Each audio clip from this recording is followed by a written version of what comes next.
up here, the panorama of mountains in all directions except there's the ocean. It was really nice. And it was promoted as a Japa retreat for older devotees. I mean, they always said it was a retreat for leaders. It was springing from something that Bhakti Tirtha Swami felt, that our leaders spend so much time giving association to younger devotees or newer devotees, and they don't get, as a result, enough time to spend with one another, peer association.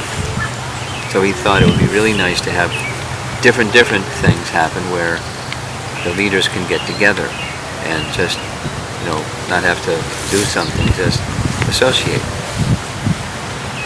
That's like, it never happens. And we're actually planning one of those in October. We're going to have, I'm going to be there for something like 20 days of meetings, like morning till night meetings, and your head spins. Then all of us are going to go to a resort that a life member owns the resort, and he's just giving us free rein to place everyone else out, and just our GBC members the whole resort. And we don't have any, no meetings. We'll have kirtan and whatever we're going to do. I don't know what the agenda is. But this was a Japa retreat like that. And one of the topics that we were just, as leaders, discussing, how to assist ourselves, one another, or others who are somehow losing the taste. It's becoming a struggle. So one of the persons attending was Naranjana Maharaj. Maybe some of you know Naranjana Maharaj. At least you know of him. But he's a very wonderful devotee. And he pulled out his computer and started reading a letter, just sharing with us. A disciple, one of the main areas that he spends time is in Russia and Ukraine, Russian-speaking parts of the world, although he's from Boston, from Boston. So, taking pictures of this moose over the side, a bear.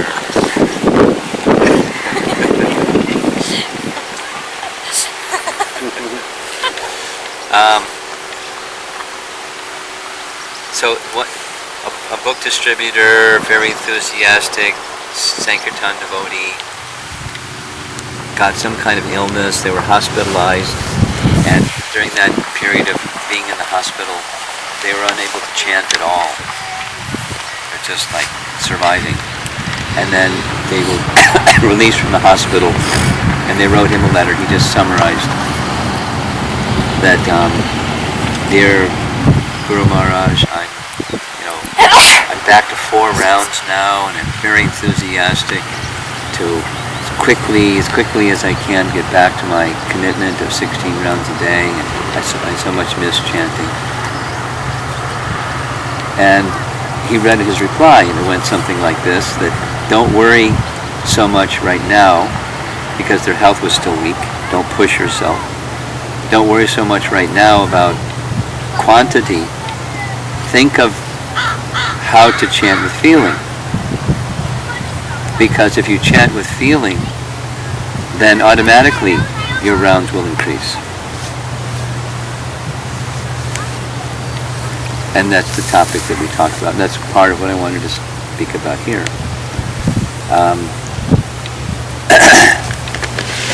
Maybe at least the top 10 questions that, as a traveling sannyasi, a question that I am asked. There's different ways of asking, but the theme goes something like, I've been chanting for X amount of time, and when will I finally get a taste for chanting? I'm doing it as a duty, And I don't mind doing it, or I do mind doing it, but when will that day come when I'll be able to chant and taste?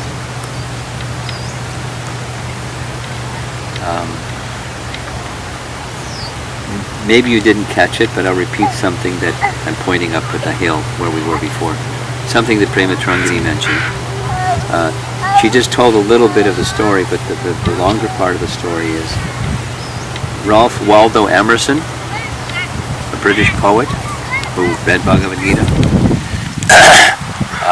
In the latter part of his life, he lived on a farm. And his son's name was Edward, and on his 59th birthday, little story, they had a little heifer, like a calf, a male calf, and they were trying. It was at the end of the day, and they were trying to get the heifer into the barn. So all the other animals went in, but the heifer. So Edward was trying to coax the little calf, who wouldn't go. He was not going. So one pulled, the other pushed. They were. This described.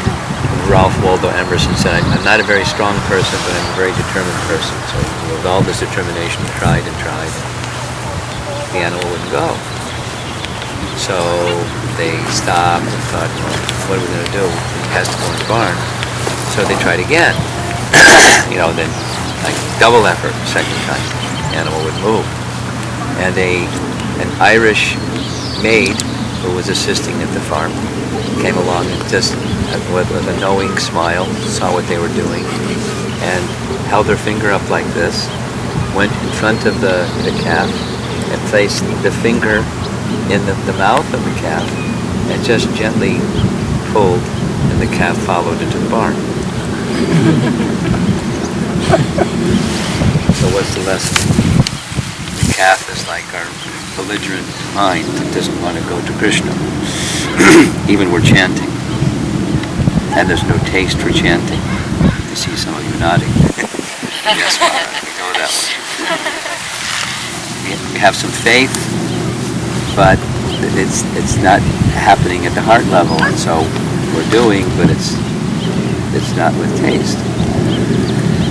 So a lesson in taste is that it's not just something. It's not the doership mentality that helps you improve chanting. It's becoming attracted to the all-attractive Krishna. That brings the mind to Krishna. Krishna is all-attractive.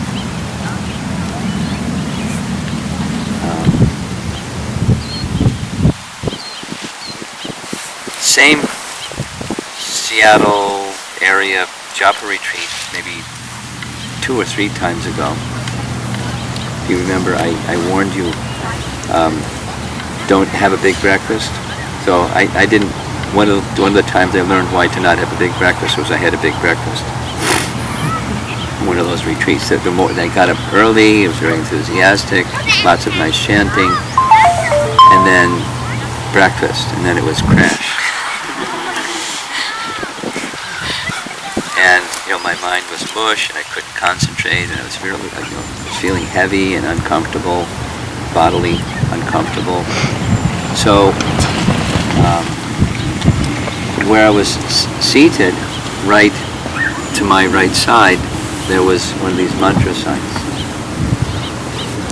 And one of the things that I had explained during the preparation time, the day before, was a process called Trataka.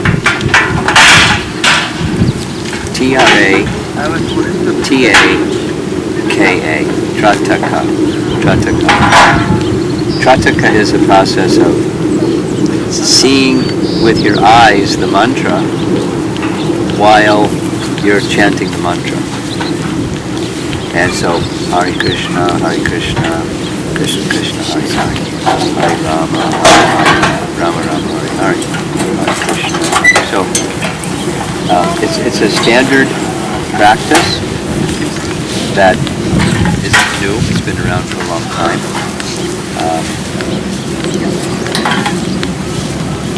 One very exalted devotee in Puri, Gopal Guru, used that process. The son of Lord Nityananda, Virabhadra. Sometime you may go to Mayapur, and when you go to Mayapur, you may also go to the birthplace of Lord Nityananda, which is Ekar Chakra, and Virabhadra made that his residence, the birthplace of his father. Although his father lived some far distance away, near the place where Lord Nityananda grew. And part of his practice, he had children in stone, engraved in stone, in the Kali Mahamantra, and he would perform this chanting.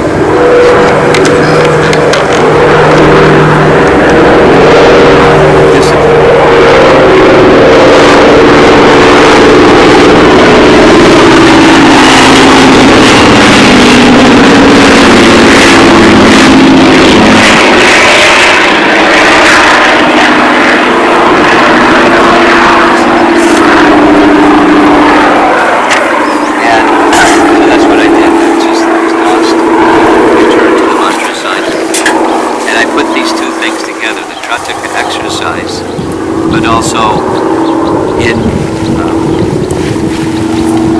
Hari Bhakti Vilas by Sanatana Goswami. Hari Bhakti Vilas is a manual on how to perform the rituals of devotional service. It describes that when chanting mantra, you should think of the meaning of the mantra. I mean, it's more particularly relevant for Gayatri mantras, but Maha Mantra also. So what's the meaning of Krishna? Krishna is the all-attractive. Krish means to attract. So I started the process and then thinking, oh, all-attractive Krishna. Hare Krishna. Hare Krishna. Krishna, Krishna, Hare. So please attract my mind to you. Please attract my attention to you. Please attract me to you. And Rama, Prabhupada writes in Chaitanya Charitamrita, can indicate. Can you hear me okay over there? Yeah? Sure, yes. Okay. Rama can indicate Lord Ramachandra or Lord Balaram. He writes in Chaitanya Charitamrita, sometimes people argue. No, it means this. The other group says, no, it means that. No, it means this. No, it means that. Prabhupada said they're both right. It's Balaram or Ramachandra. And so Balarama, he's spiritual strength. Bala. So Hare Rama, please give me the strength to continue moving towards you. Hare Krishna, Hare Krishna. So I just started getting absorbed with my eyes seeing the words, and I don't know what happened to the fatigue. It just, I forgot about it. And just became attracted like the calf told by the Irish maid with just the finger. Because Krishna is all attractive. I mean, it wasn't so much like a deep realization about how Krishna is all attractive, but Krishna is all attractive, and regarding the name in that way, the name of Krishna in that way, I became attracted, and Balaram was giving me the strength to continue. It went, I don't know how long it went on for, because I just lost track of time, one of those kind of things. Very nice experience. But so that's an example, first-hand example of effective chanting or improving the quality of the chanting is not so much how you force yourself, but become attracted by Krishna. Allow Krishna to attract you. Give up the doership mentality and receive the all-attractive Krishna, the attractiveness of Krishna, and the sound of his name. Like that very famous, I recited it up there, but just to say it again because it's such a nice verse by Rupa Goswami, his invocation verse to Vidagdha Madhava.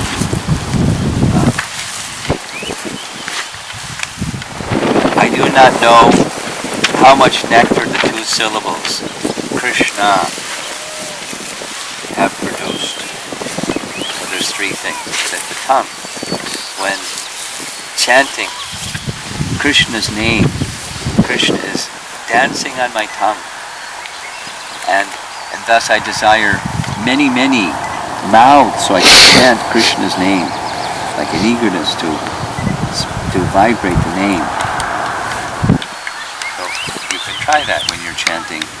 Focus on making the sound and meditating, following the example of Rupa Goswami, that we don't have the taste, but he has the taste. So he knows that the nectar of that sound vibration is so wonderful. Rupa Goswami at least is desiring many mouths. So you're concentrating on making the sound. And stay there for some time. And then of course, it's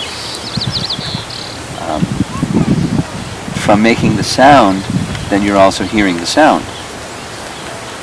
So then your attention, in addition to making the sound, can go to hearing the sound. And when that sound enters the holes of the ears, there's such nectar.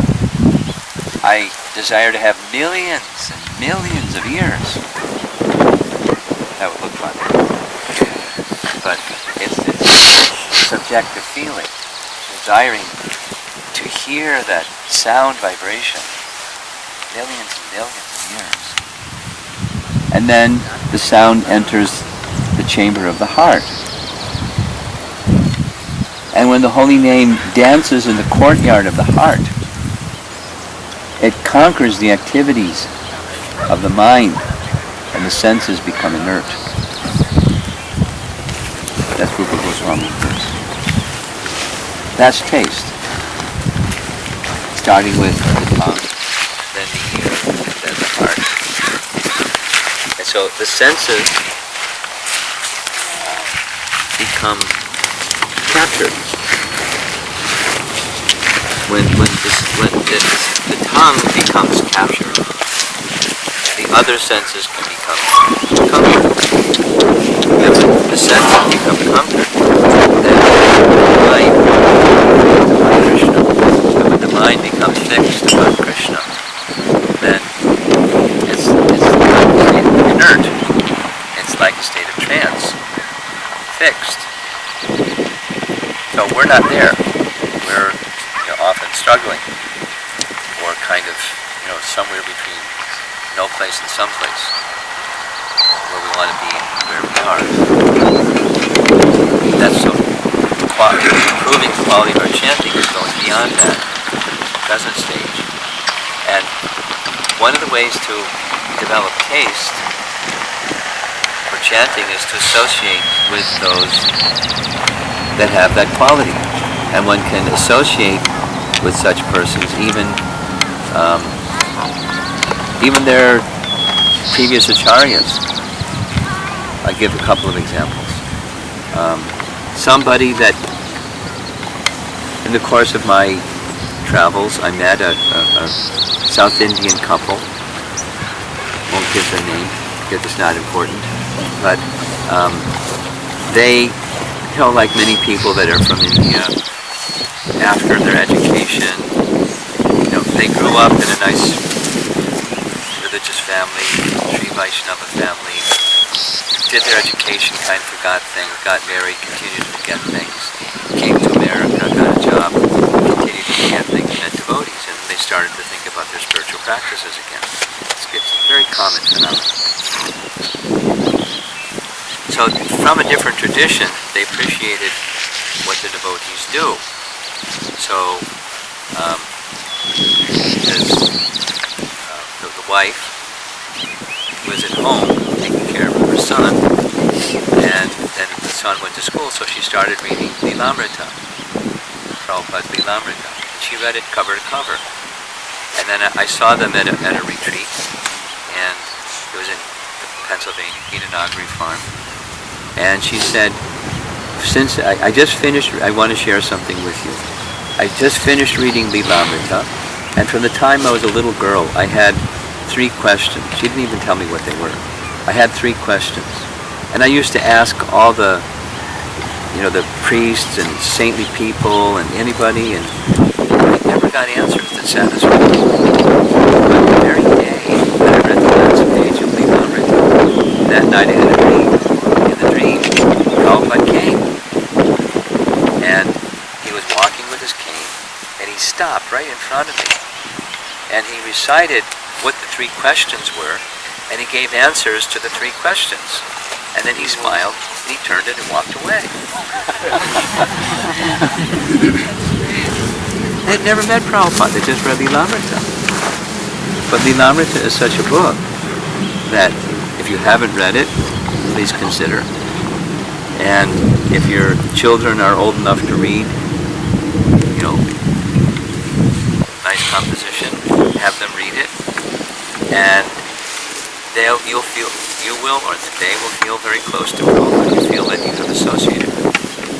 You feel that you understand him, you know him, like he enters your heart. It's nice, very nice. And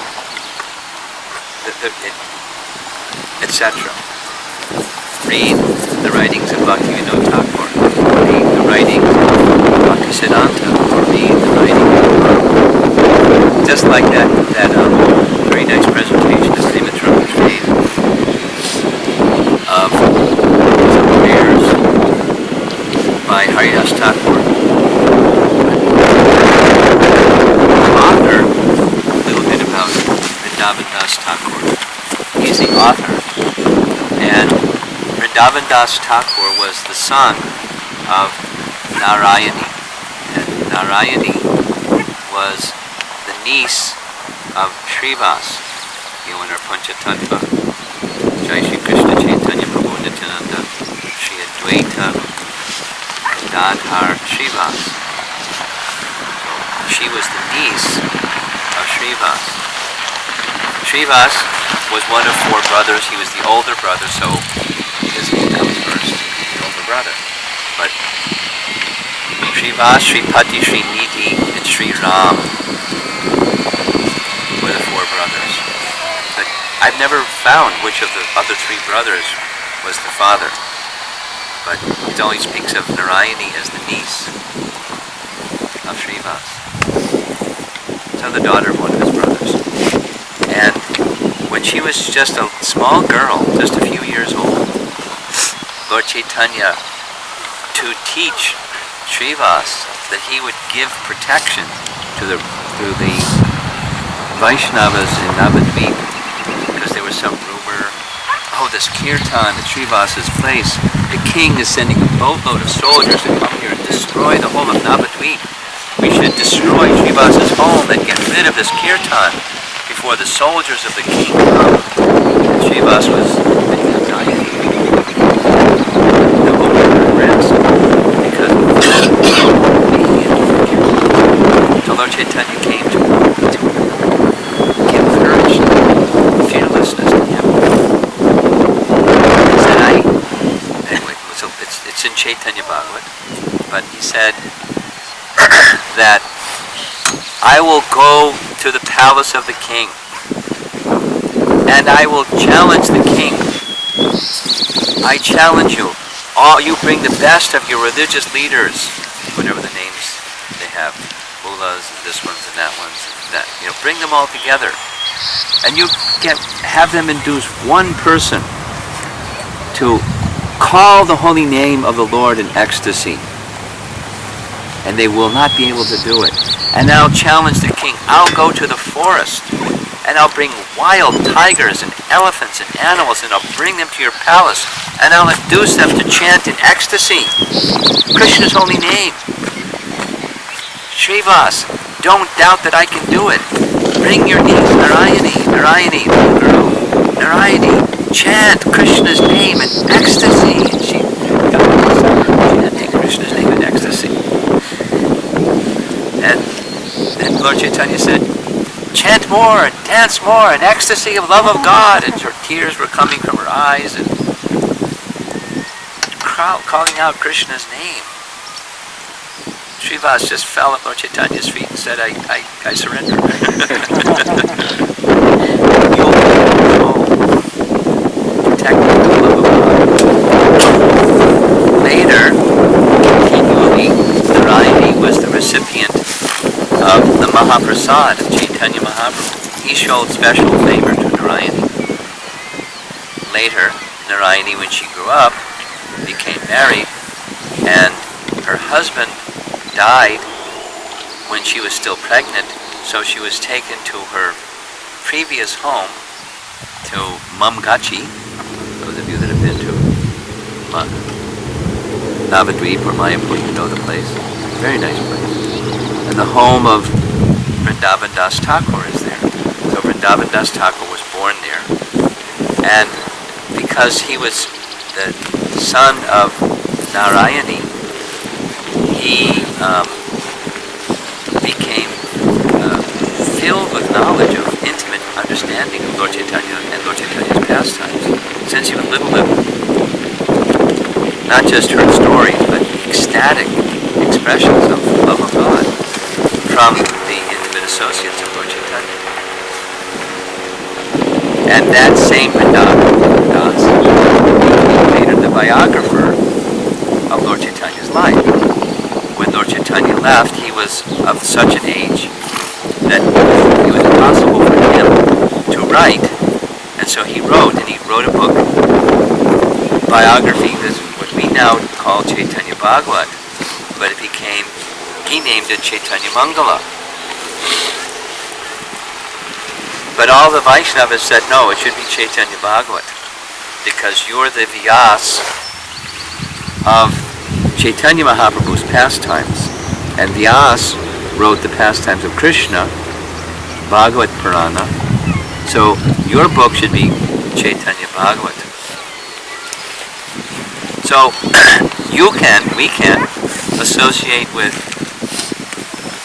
Vrindavan Das Thakur just by reading and discussing with one another, and just as Prema Tarangini made that nice presentation, just a little section of what feelings, what realizations, ecstatic realizations have of Haridas Thakur. He knew the heart of Haridas Thakur. And how did he know the heart of Haridas Thakur? By resonance. There's no indication whether he did or did not associate with Haridas, because when Lord Chaitanya left, took sannyas and went to Puri, Haridas also went to Puri. Vrindavan Das never met Lord Chaitanya because he was little. So perhaps, I've never seen it written that he never met Haridas, but let's just assume for the moment, he never met Haridas, but he knew the heart of Haridas. Intimately. Although he never had his physical association. How did he know? Through, we'll use the word resonance, or the word that was used by Sudama, the Brahmana who went to Dwaraka to ask Krishna for something with his little bag of rice, that Sudama. His prayer was the eternal service of the personality of God in association with devotees who are attached to him, and sympathy, or resonance, or let the Lord's feelings be my feelings. Let me not wish anything other than what he wishes. Let his will be my will. Let me be situated in love for him. So when one has come to the stage of love, and that's what we're aspiring for, but we associate with those who have that capacity of love of God, then there's this resonance. And as Vrindavan Das can know the heart of Haridas, we can know the heart of Vrindavan Das because he's disclosing his heart. And when you read Chaitanya Bhagavat, It's a very unique literature. He makes no attempt at all to prove to atheistic readers or worldly people anything. He just ecstatically expresses his happiness and joy and his love for Lord Nityananda and his love for Lord Chaitanya and the associates of Lord Chaitanya. And he doesn't give a hoot about people don't like it. Oh, this is just something. He didn't even go there. It's just this is Vrindavan Das. Krishna Das Kaviraj Goswami is different. He was writing for a different audience. He was writing for the world, the non-devotee and devotee world. Like Vyas was writing for, people that are devotees. Just like the Bhagavatam is for the very sinful people and the Paramahamsas and everybody in between. Anyway, so we can know something about the heart of Vrindavan Das by reading Chaitanya Bhagavat. We can associate with persons who have taste through reading their writings and discussing amongst devotees of similar disposition. That's our bhakti process. So, same with chanting. It's why we have a retreat. We come together and associate with others that are at least striving to become more attractive to Krishna. In the association of those who are striving to chant better.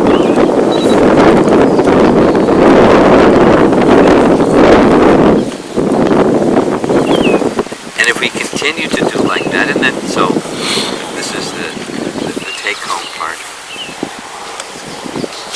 We're all going to go back to someplace where we came from, because we don't live here in the forest.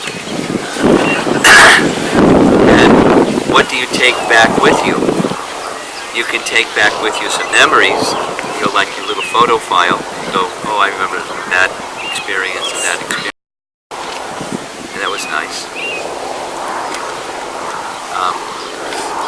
But spiritually, for spiritual progress, something that you've heard, something that you can apply from what you've heard, and then you apply that. And there's many things that we've heard. I don't know how you felt about it, but that little dyad experience that Prema Tarangani had us do, you sit with somebody, partner A and partner B, and you chant, and partner B is Krishna. That was powerful, wasn't it? Because so there's the message when we're calling Krishna's name. Krishna's hearing. Krishna is his name that we know, and Krishna is also the person who is named. Apinatvam Nama Namino. The name and the person named are the same. So there's the name that's Krishna, and there's the person who is his name, and he's hearing his name. And he's feeling something towards us, the chanter. We're not alone. How do yogis or sannyasis or renunciates survive?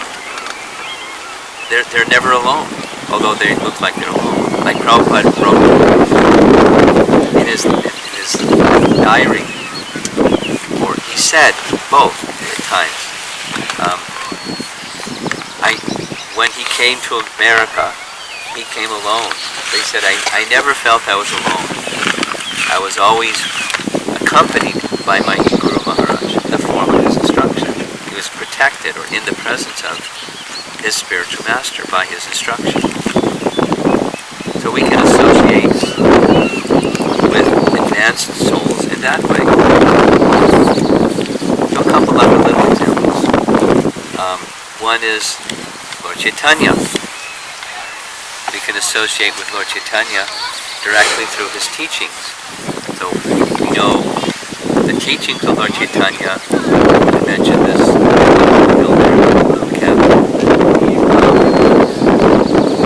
there are 5 main portions of Chaitanya Charitamrita, or Lord Chaitanya is instructing. And that makes up the teaching of Lord Chaitanya. But his own personal writings, he instructed Rupa and Sanatana Goswami. He instructed Prakashananda Saraswati. He instructed Sarvabhauma Bhattacharya. And he instructed Ramananda Roy. And they're very, very different audiences and very, very profound teachings. And read them and you have the teachings of Lord Chaitanya. Or, in Bhaktivinoda Thakur's way, he wrote that the teachings of Lord Chaitanya can be summarized in 10 essential teachings. Those of you that will be here in Seattle for the Thanksgiving weekend, the subject matter of Sri Brahma Samhita, I'm going to touch on this. So here's a little preview. Lord Chaitanya's teachings, he called Dasa, means 10, Mula means root. 10 essential teachings of Lord Chaitanya. Dasa Mula Tattva. So here's 5 main, makes up a whole book, teachings of Lord Chaitanya, or just a list of 10 things. And those of you that have read, I Bhaktivinoda Thakur's writings, and he includes this Dasamula Tattva in about 20 of his 100 books.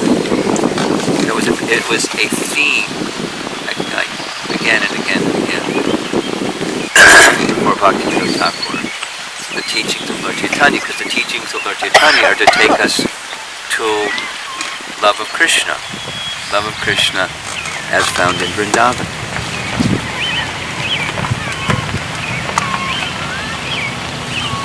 But so, aside from the teachings of Lord Chaitanya or Dasamula, there's Shikshastakam. 8 prayers written by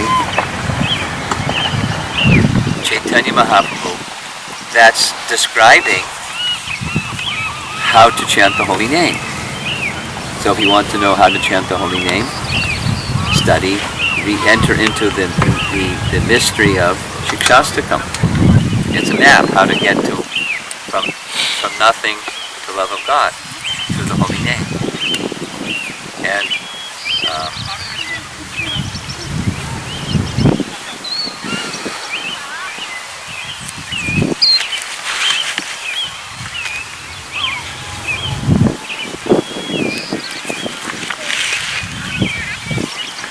Ainanda Tanuja Kinkaram.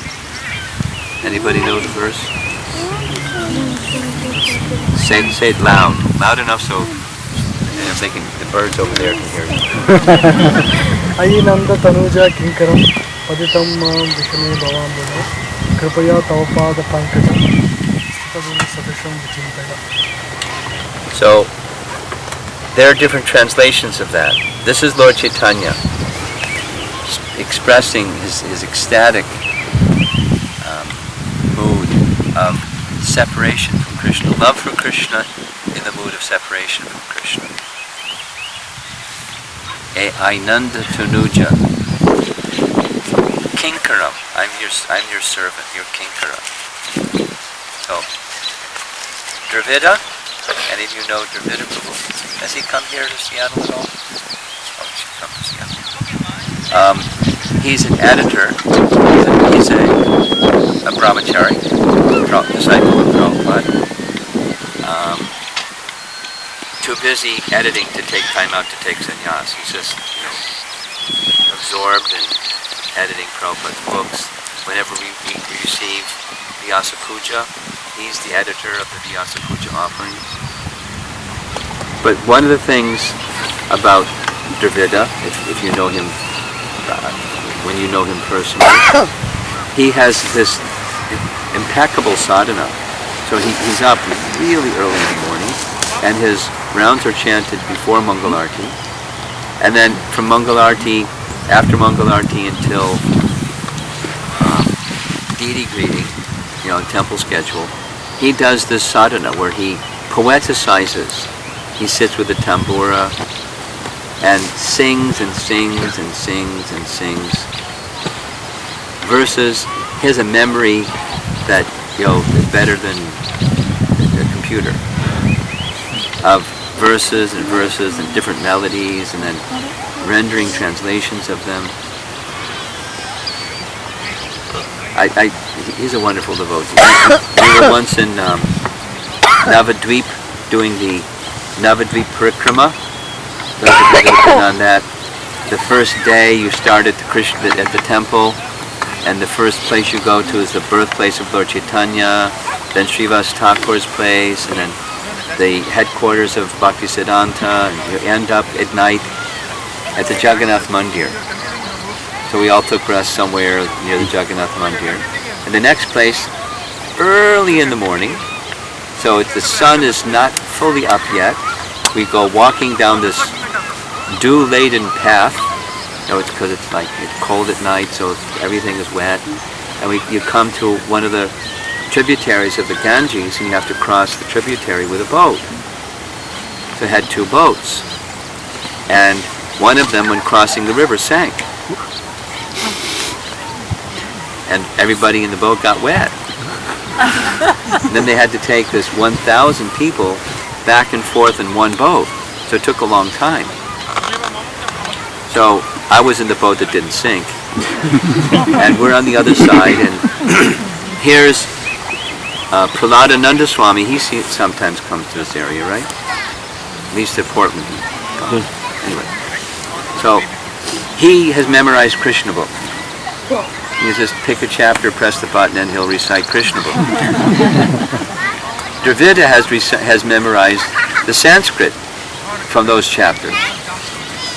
So we had this, our morning Bhagavatam class was Dravida would recite the Sanskrit from memory, and Prahladananda Swami would recite Krishna book from memory, and then another verse, and then the Krishna book, and then another verse, and we finish that chapter, go to the next verse, next chapter.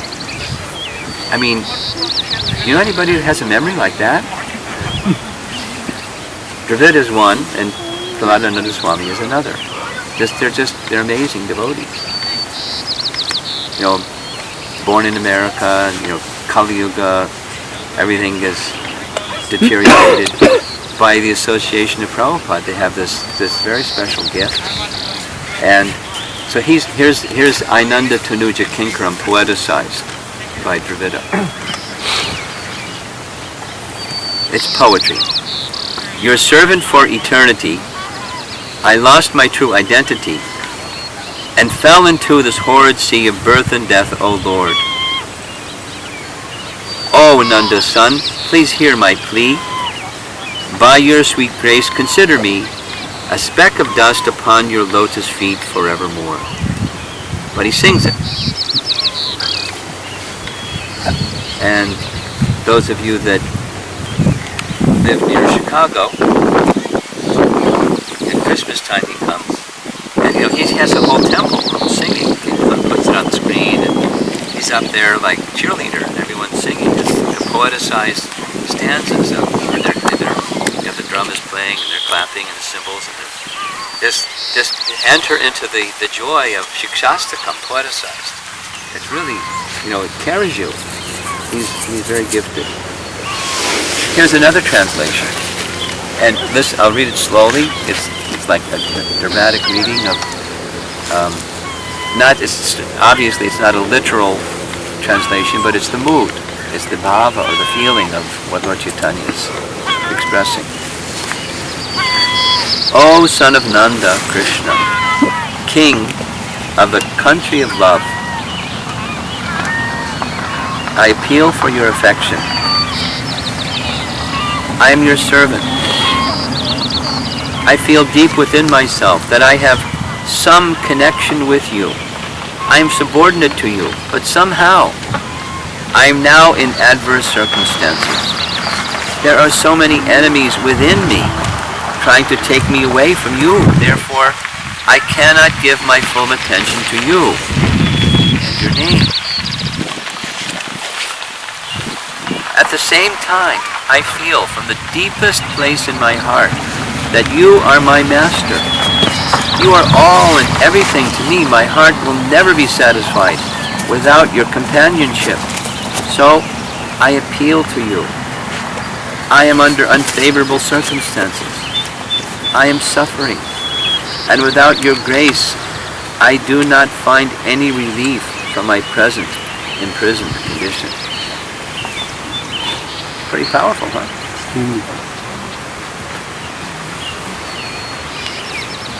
Through either the literal translations or poeticized translations or emotional renderings or entering into the emotion of Chaitanya Mahaprabhu,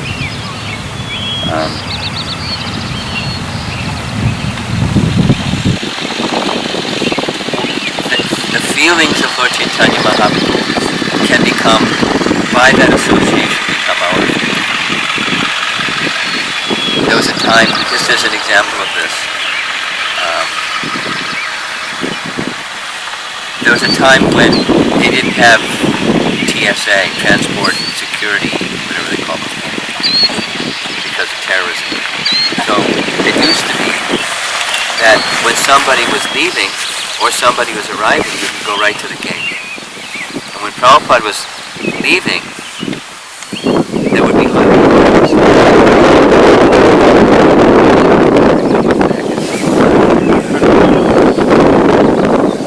So twice, once in Stockholm, another time in Germany. That somebody was walking by, seeing Prabhupada seated in the lounge and all the devotees at his feet. And he put down his briefcase and paid obeisances. Not because he had ever learned how to pay obeisances before. Or Malati told this story. You know Malati. So, I saw a video of this when she was there, because this was in 1966. That's a long time ago. 1970. 1970. Prabhupada was planning to go to San Francisco from New York because there were some devotees that had been in San Francisco and they had set up a program for Prabhupada to speak at. So the flight was from New York to San Francisco and the devotees were waiting at the gate and they didn't have, what do you call those, you know, when the thing goes out and you get off deep plane and go through the jetway. They didn't have those. Air bridge.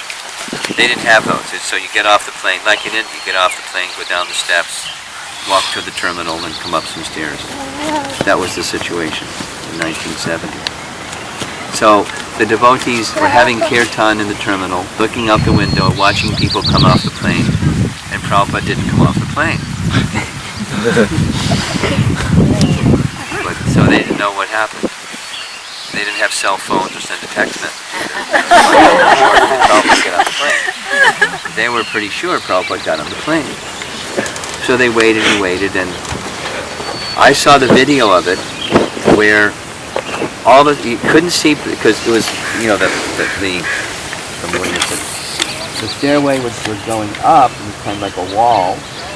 And the stairway was going up, and then you turned around, there's the window looking out onto the runway. Turn around and the passengers would come up this way, towards you. So the camera is like this, and all of a sudden the devotees start like levitating. They're jumping and jumping, and the kirtan gets louder, louder, louder. Prabhupada turned the corner, the top of his head. Everyone went to the earth and paid obeisances. So Malati explained that the devotees at that time had not yet been trained to pay obeisances. That was one of those things we had to learn. Prabhupada hadn't yet taught them. But many of the devotees in that assembly had never seen Prabhupada, and she was one who had never seen Prabhupada, but had dedicated her life to Prabhupada just by hearing of Prabhupada. And everybody hit the deck. because Prabhupada is there. His presence was so powerful. They didn't know what to do, but they did it anyways. They paid obeisances. And she said when she paid obeisances, I heard her tell the story a few times, she looked up and there was Prabhupada's shoes, right where she was paying obeisances, right in front of her forehead. And then she looked up and Prabhupada was smiling.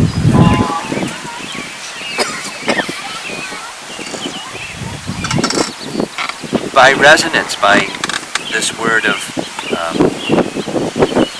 sudama, by sympathy, by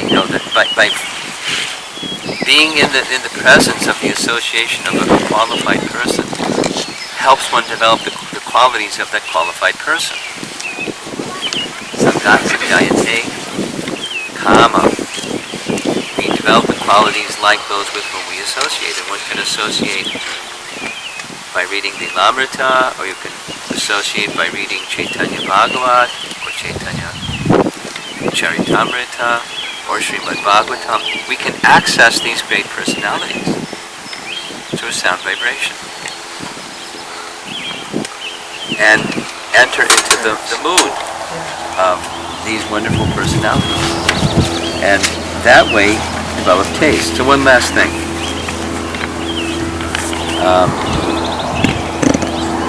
One time a devotee asked Prabhupada, I'm stuck. How do I make progress? Some of you are nodding. Stuck. How do I make progress? So Prabhupada's answer was so simple. His answer was, you have to align desire with activity. So that there's something inside. I wish to make progress. Remember that letter, the Rajan Maharaj? Did I finish that story? Chant with feeling, and your quality will be there, and from the quality is there, the quantity will increase. So we were discussing this. How do you, when somebody can say, well, I wish I could chant with feeling, but I don't have any feeling. Well, that's a feeling. I don't have any feeling. And you can feel that. And chant with that feeling. I have no attraction. Isn't that what Lord Chaitanya prayed? I have no taste for chanting. Durdaivam idrisham ahajani nano raga. I have no raga, anurag. I have no attraction. That's a feeling. You can chant with that feeling. Or feeling like that desire.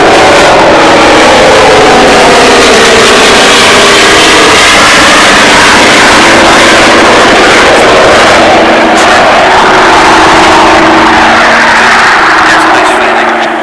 Chant with that feeling. So you're, in other words, if you're here, the goal is here, that's okay. The goal is here, and you're here. So from here, whatever that feeling is, chant with feeling. But don't just go, oh, woe is me. No, lamentation. That's tamagun. It's a symptom of tamagun. And the feeling is following the footsteps of Rupa Goswami. I have faith in the process. I have faith in the name. I have faith in our awesome disciplic succession that's delivering the happiness of Krishna consciousness to so many people except me. Because I'm stuck. So there's not envy, but the feeling that I have faith in the process, and let me regard the process, the chanting of the holy name with some faith, and I wish to have greater faith. So like that with feeling. The connected desire, Prabhupada's point is connect the desire with activity. Connect your heart to your tongue and your ear. And direct the mind towards Krishna. And go back full circle to where we started, this Ralph Waldo Emerson example. not just push the mind, but let the mind become attracted to Krishna. Like, let go of the doership mentality program and get into the devotional program. And strive to become attracted to the all-attractive. Allow Krishna to attract you. Pay attention to Krishna instead of your own, mightiness, your own prowess, your own, just as we were discussing in the morning, yesterday, false ego. I'm supposed to be the enjoyer. I'm not having fun. Trash it. I only want that which can give me fun. But it's the real happiness of the real self to become attracted to the all-attractive. It's our natural position. It's the healthy position. When you have here's Prabhupada's simple example. When you have a temperature of 100, there's 3 options. Make it 0. Like, cut off the head. No more headache. Make it 0. Or increase the fever. Like, comparing to material activity. The fever of material existence, I just need more material existence. Or I need to do a little bit differently, or a little bit more, or something. Then I'll increase the fever to 101. That's not a solution either. Make it 98.6. That's the solution. But return to whatever is normal or natural for us, and it's natural for us to be attracted to the all-attractive. The conditioned state is that the mind is attracted to being the enjoyer of matter. And one of the nice things, one of the reasons I referred to the Markandeya Rishi example from the 12th canto is for millions of years he was experiencing exactly as Krishna says in Bhagavad Gita. He saw everything in relation to its source of emanation. Wow. Like, no desire to enjoy matter. And only a desire to be with the Supreme Lord in a mood of, in his case, meditation, and that was his service. So, seeing nature, or seeing one another, or see whatever faculties and abilities that we're endowed with, it's given by God, and it's meant for his service. That's in the ego-less, or free from material desire state. We're not there, but the chanting of the holy name can take us there. We have proper faith. So I may not be there. I may be down here, but continue the process of chanting, because it will certainly take you there. That's what the Vishnu Dutas were saying to Gopakumar that we read this morning. Okay, so that's like a lot longer than I intended to speak. I considered it so many things, and invite you all to ask any question you like about chanting. We're going to go back up the hill in about 20 or 35 minutes. Yes. Maharaj, in the very first class yesterday morning, we were saying about the conjugal love between Radha and Krishna. When Radha is married to somebody, yesterday morning. Yeah. So how we have to understand that conjugal love? I'm not sure what your question is, but it's a Leela.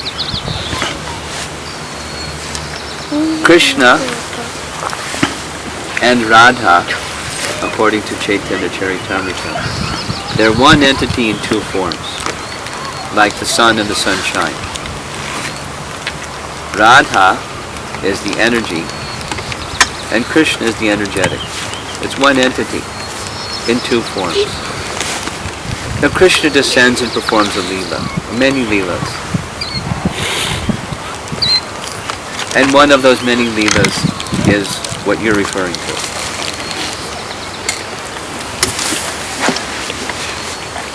I mean, there's details to the leela, but you know, when Lord Brahma stole the calves and the cowherd boys and put them in the cave, for his one moment while that was going on, 1 year passed on earth. Yes? Because time is relative. During that 1 year, the 10th canto Bhagavatam describes Krishna was fulfilling the desire of the mothers of the cowherd boys that they could have Krishna as their son. So Krishna expanded himself in exact likeness as their son, so much that they didn't even recognize it wasn't their son. But their affection for their son became like their affection for Krishna. And the calves were Krishna because the cows had maternal affection for Krishna. They wished to have Krishna as their calf, so Krishna became their calf for 1 year. While that was going on for that 1 year, Krishna made a suggestion to Nanda Maharaj. He said, this is a very auspicious period of time because in our culture, young boys and young girls, they get married at a young age even before they live as husband and wife. So I think it is an auspicious time for having many marriages. Nanda Maharaj said, well, let me consult Purnamasi. Yogamaya Purnamasi said, oh, this is wonderful. So the cowherd boys were married to various cowherd girls. Abhimanyu, who was Krishna, married Radharani. And then that 1 year passed, and by Yogamaya they forgot. The cowherd boys that were in the cave forgot that they were in the cave, and they're just having their lunch with Krishna. So when they grew up, Abhimanyu, he found out he was married to Radharani. He didn't remember it, but that's what everybody told him.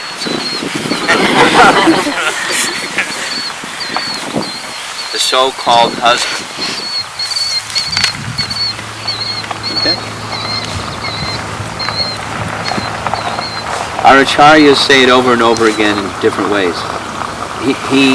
Abhimanyu never even touched Radharani, any more than Ravan could touch Sita. So-called husband. And then there's, Jatila and Katila, the mother of Abhimanyu, the sister of Abhimanyu. Trying to stop Radharani going to meet Krishna. It's a leela. It enhances, enriches the leela. The meeting of Radha Krishna. It's a leela. The reality is they're eternal. They're one entity eternally. And it's all a leela to increase the happiness of Krishna and in turn of the associates of Krishna, including Jatila and Katila. Okay? Yeah. So, since we are doing so much book distribution, A little louder, can you hear? since we are doing so much book distribution in this Since we're doing so much book distribution in ISKCON, if you could please enlighten Krishna Lila and Chaitanya Lila, where Lord Shri Krishna or Chaitanya Mahaprabhu did various book distributions, some leelas and pastimes. pastimes of book distribution. Well, they didn't have printing presses. But in Gaura Lila, the first book distribution was Jiva Goswami took the responsibility, had the vision to create a library of the writings of the Goswamis. It was all done by hand. So So copies and copies and copies and copies of the writings of the Goswamis. And then there's the books, and then the persons that knew the books were his students, his three principal students. And then at some point, there's the bullock cart, there's the copies of the books, go distribute them. He sent them to different places. Distribute them out. So a copy of the book and copies of the book could be made by hand. That was the first. No indication. Lord Chaitanya is the propounder of that nice activity. The distribution of transcendental knowledge in that manner through books. Yeah. Hare Krishna Maharaj. Maharaj, I'm trying to correlate 2 points. Like in today also and yesterday also in the classes we said that when we chant, our mood should be that we should pray to Krishna that make our heart pure. Yeah. And now I'm trying to connect this to the point where yesterday we discussed that with the impure heart, whatever pious activities are performed, that will also block us. So whatever chanting we are doing, because our heart is still impure, isn't that going to stop us from that? Well, there's 3 stages of chanting. Impure, mixed, and pure. Or offensive, the reflection of the holy name, Namabhas, and Shuddhana, pure chanting. So we're in this, if our hearts are not yet pure, but we're striving to become, then Krishna will pick you up. So there's nothing we can do about the impurity that's there. I mean, you can't just like pretend it's not there, it's there. But the impurity becomes cleansed quickly through chanting where we're striving to become pure. So, just like that nice, wasn't it nice? I'll read it again. I'll read it again. And I think this will answer your question.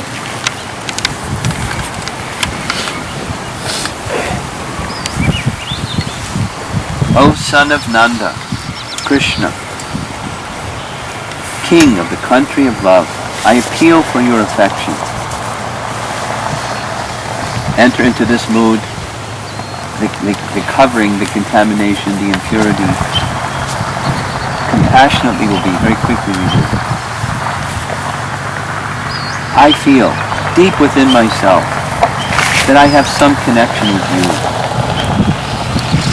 I'm subordinate to you, but somehow I am now in adverse circumstances. There are so many enemies within me trying to take me away from you. Therefore, I cannot give my full attention to you in your holy name. Paragraph. That's the struggle. At the same time, from the deepest place in my heart, I feel that you are my master. You are all and everything to me. My heart will never be satisfied without your companionship, so I appeal to you. I am under unfavorable circumstances. I am suffering, and without your grace, I do not find any relief from my present imprisoned condition. So it's an appeal of helplessness. Please place me as a particle of dust at your lotus feet. Please give me your shelter. Please accept me in your service. Please make my heart pure. That's a mood. And with that mood, purification comes quickly. So you're right, the impurity is blocking. But the other is also right. Recognizing that impurity, appealing to Krishna for his shelter, Krishna will pick one up from that unclean condition. Okay? That's our faith. That's our hope. It's our shelter. Krishna's mercy. Remember yesterday? Krishna. You're so kind. Yes. Maharaj, I'm not this night was starting into devotional A service. little louder. So when you're chanting in first few years or months, Years or months. quality wise I think it's very difficult to get to the quality, but question on the quantity. So I guess should we do few rounds of the quality or maintain the quantity and improve the quality? Both. Your question, just to help you with the question, which is more important, quality or quantity? And the answer is both. Prabhupada requested us both. And something about quantity helps with quality. Not just alone, but the commitment to vrata, to chant with a fixed number of rounds, will help us come to quality.